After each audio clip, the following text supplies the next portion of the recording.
Vaas Montenegro, a name that has become synonymous with one of the most iconic villains in the world of video games. Easily a top 10 in my opinion. In Far Cry, Vaas's unpredictable nature and terrifying charisma helped elevate the game from a simple open-world shooter to a psychological rollercoaster. His portrayal by actor Michael Mando, better known from Breaking Bad and Better Call Saul, again top 10 in my opinion, left a lasting impact on players, solidifying Vaas as one of gaming's greatest antagonists. But what exactly makes Vaas so unforgettable?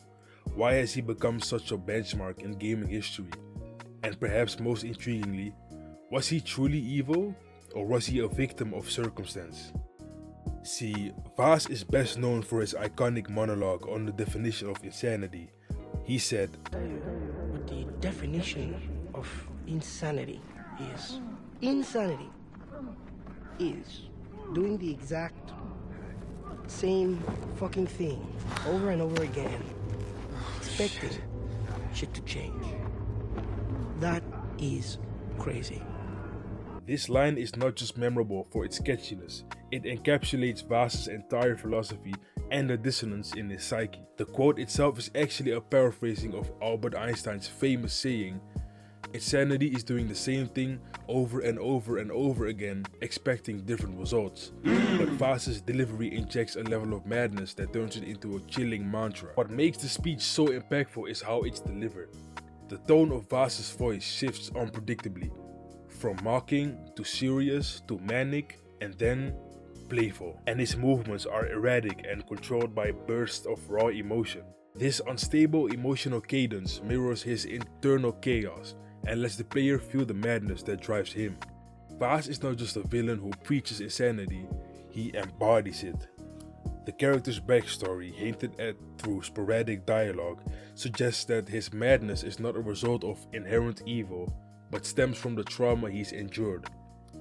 His volatile emotional state is shaped by his harsh upbringing, the constant cycle of violence around him, and a deep-seated fear of losing control. These elements suggest that Vaas's insanity is a symptom of a larger broken world, something that Far Cry 3 explores deeply. But let's be honest, the brilliance of Vaas wouldn't be as impactful without the incredible performance of Michael Mando, whose portrayal of the character is often cited as a benchmark for video game acting.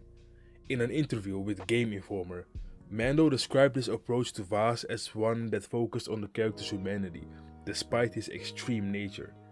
Mando's ability to balance Vaas's erratic behavior with emotional depth gave the character an unpredictable and compelling presence.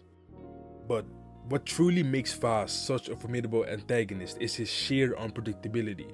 He's one of the most volatile characters in video game history, constantly shifting between moments of manic glee, violence, and introspection.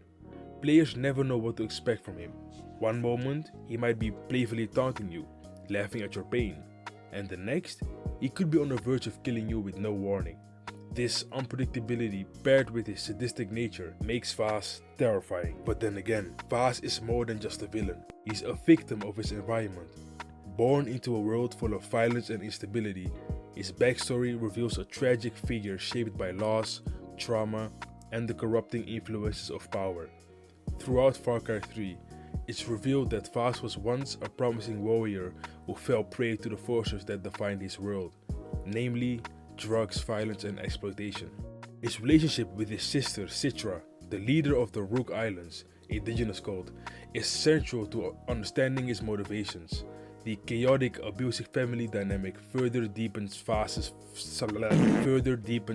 psychological fracture.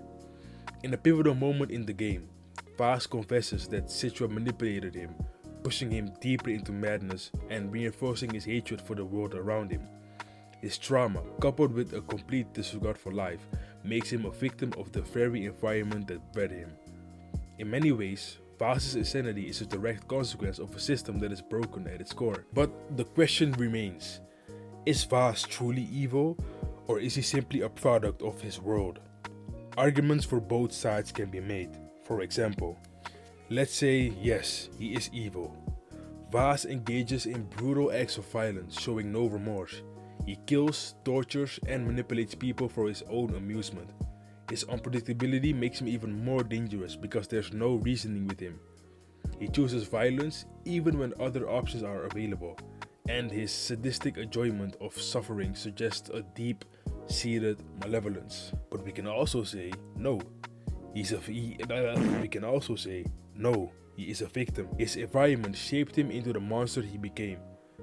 Had he been given a different circumstance, he might have been a hero rather than a villain. His relationship with Citra suggests that he was manipulated and used. His descent into madness was not entirely his choice, but rather an outcome of external forces that preyed upon his vulnerability. But we can also say that he is both.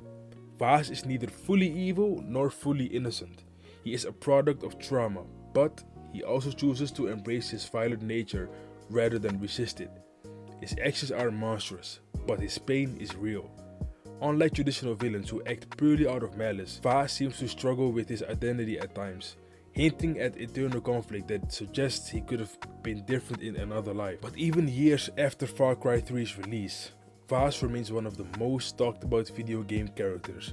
His influence is still evident in the design of modern villains across the media. Vaas's return in the Far Cry 6 DLC further cemented his legacy. But anyways, Vaas Montenegro isn't just one of the greatest video game villains, he is a legend. Whether you love, fear or both, one thing is certain, Vaas Montenegro will never be forgotten.